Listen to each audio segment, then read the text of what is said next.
Salam sejahtera dan salam sorakku sayang. Buletin UKAS edisi tengah hari 13 Julai 2021 bersama saya Grace Chondi. Tumpuan berita, Majlis Keselamatan Negara MKN dan Jawatan Kuasa Pengurusan Bencana Negeri JPBN Sarawak bersetuju untuk Sarawak beralih ke Fasa 2 Pelan Pemulihan Negara PPN mulai 14 Julai 2021.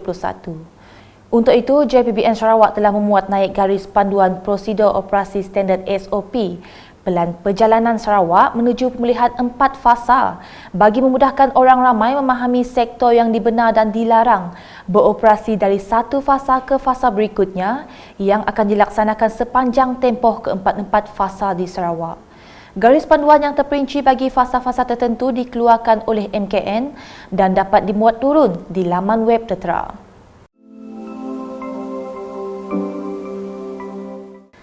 Sementara itu, Jawatan Kuasa Pengurusan Bencana Negeri JPBN Sarawak dalam kenyataannya pada Isnin turut memaklumkan terdapat 235 kes positif baharu COVID-19 direkodkan di 24 daerah menjadikan jumlah keseluruhan meningkat kepada 69,104 kes. Menurut kenyataan itu, daerah-daerah yang melaporkan kes adalah seperti yang tertera.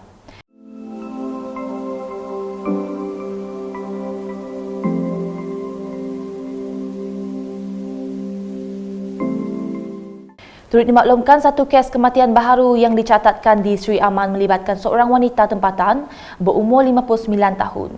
Selain itu, turut isytiharkan satu kluster baharu iaitu kluster Kampung Kendai Lunduk, manakala kluster Sungai Penyerai Tatau telah tamat. JPBN Sarawak turut memutuskan pengisytiharan pelanjutan dan penambatan Perintah Kawalan Pergerakan diperketatkan PKPD seperti yang tertera.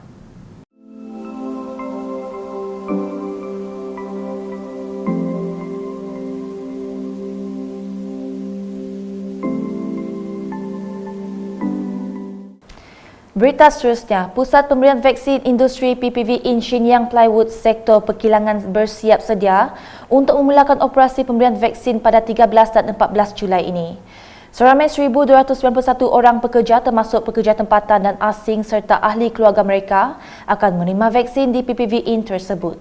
Menteri Bertanggungjawab Jawatan Kuasa Pengurusan Bencana Bahagian JPBB Miri, Datuk Lee Kim Shin, bersama penasihat kepada JPBB Miri, Senator Dr. Nuing Jeluing, pemangku residen bahagian Miri Jamali Busri dan wakil agensi JPBB Miri telah mengadakan lawatan dan menyaksikan sesi dry run di PPV In itu pada Isnin. Lawatan ini bertujuan melihat dan memastikan tahap persiapan proses vaksinasi PPV In itu nanti berjalan lancar dan mematuhi prosedur operasi standard SOP yang ditetapkan. Selanjutnya, dalam usaha mengekang penularan jangkitan COVID-19 dalam kalangan golongan nelayan, Menteri Muda di Jabatan Ketua Menteri Hal Ehwal Islam dan DBKU, Datuk Dr. Abdul Rahman Junaidi telah mengedarkan sebanyak 200 kit pencegahan wabak itu kepada Persatuan Nelayan Kawasan PNK Buntal pada Isnin. Program itu bagi memastikan golongan nelayan mematuhi garis panduan yang telah ditetapkan dan mengamalkan kebersihan diri. Adun Pantai Damai itu juga menyuruh golongan nelayan mendaftar dalam program vaksinasi memandangkan mereka merupakan golongan yang terdedah dengan orang ramai.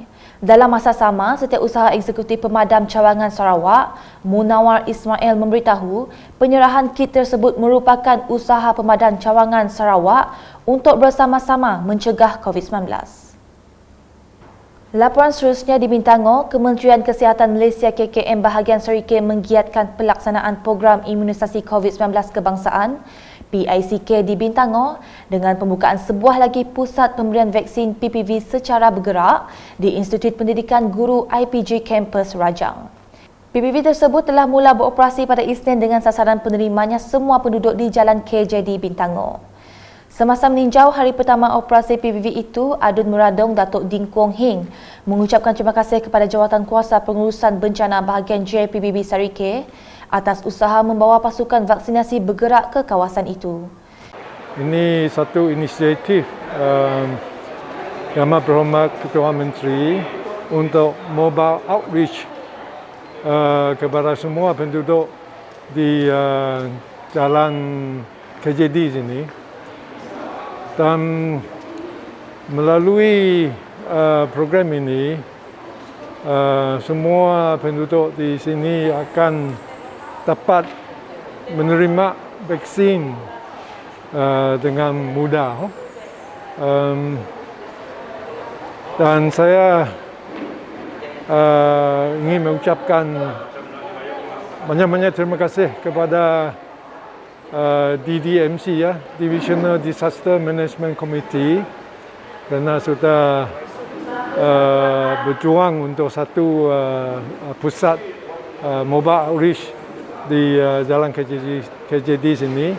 Menjelas lanjut kepada pihak media, Datuk Ding turut menyeru kepada ketua masyarakat dan ketua kaum KMKK di situ untuk memainkan peranan membantu mengesan mana-mana penduduk di kawasan masing-masing yang layak agar tampil untuk menerima vaksin.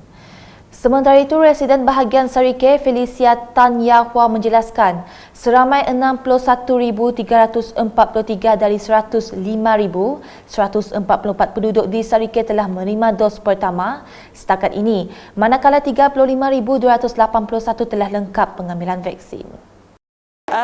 Di bahagian Sarike, program imunisasi COVID-19 kebangsaan berjalan dengan lancar ya. Daripada populasi bahagian Sarike yang layak divaksin lebih kurang 105,144 orang. Jadi setakat ini yang telah selesai ya, divaksin untuk sekurang-kurang dos pertama telah mencapai 58.34% ya. Bermakna lebih kurang 61,343 telah divaksin sekurang-kurang dos pertama. Jadi untuk dos kedua yang lengkap, kedua-dua dos sebenarnya bahagian Sarike merekodkan angka yang sangat tinggi ya. Jadi setakat ini kita telah berjaya memberi vaksin sebanyak 33.55% ataupun 35,281 orang ya. Tambahnya, PPV tersebut adalah yang ke-8 diwujudkan di Sarike di mana pihaknya mensasarkan untuk memvaksinasi seramai 2,800 penduduk di kawasan Jalan KJD Nangas Trust, Sungai Mador, termasuk warga IPG Kampus Rajang Bintango. Sementara itu, seramai 4,000 lagi individu menerima suntikan dos kedua vaksin COVID-19 di Pusat Pemberian Vaksin PPV Stadium Perpaduan pada Isnin. Tinjauan yang dilakukan mendapati semua penerima menerima janji temu menerusi aplikasi MySejahtera. Keadaan di PPV berkenaan juga terkawal dengan para petugas Barisan Harapan dan sukarelawan membantu melancarkan proses vaksinasi. Seorang penerima vaksin yang ditemui, Zulkarnain Majidi, memberitahu beliau amat bersyukur dan berterima kasih kepada kerajaan kerana menyediakan vaksin secara percuma kepada rakyat menerusi program imunisasi COVID-19 kebangsaan PICK. Nama saya Zulkarnain Majidi. Alhamdulillah untuk adalah second dose. Mungkin cara untuk kita lebih selamat lah. Bercampur dengan lain dah second dose tu lah. So yang lain yang belum pernah cek boleh cek si ada apa-apa, si ada masalah tu bagus untuk kita semua lah. Di Serian pula, Ahli Parlimennya Datuk Seri Dr. Richard Riyad Jaim telah melakukan simbolik penyerahan bakul makanan kepada kampung yang terlibat pada Isnin. Menurut Datuk Seri Richard, pengagihan bakul makanan tersebut telah bermula sejak Ahad. Jadi saya bagi kepada 300,000 bagi satu bakul RM100. Ini berarti yang bakal menerima adalah 3,000 ketua isi rumah. Dan sebenarnya hari Maret sudah kita start. Kita sudah start hantar dan hari Maret kalau tidak silap saya 22 kampung telah pun menerima vaksin.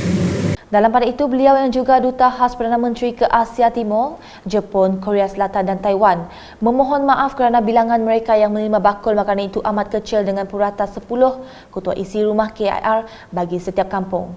Jelasnya ini disebabkan peruntukan sebanyak RM300,000 itu tidak dapat membenarkan mereka menambah bilangan penerima. Sekian edisi Tengah Hari bersama saya Grace dan kru penerbitan. Berita lebih lanjut boleh didapati di semua platform media sosial UKAS termasuk portal ukas.sarawak.gov.my dan pastikan anda subscribe UKAS channel di YouTube. Salam UKAS.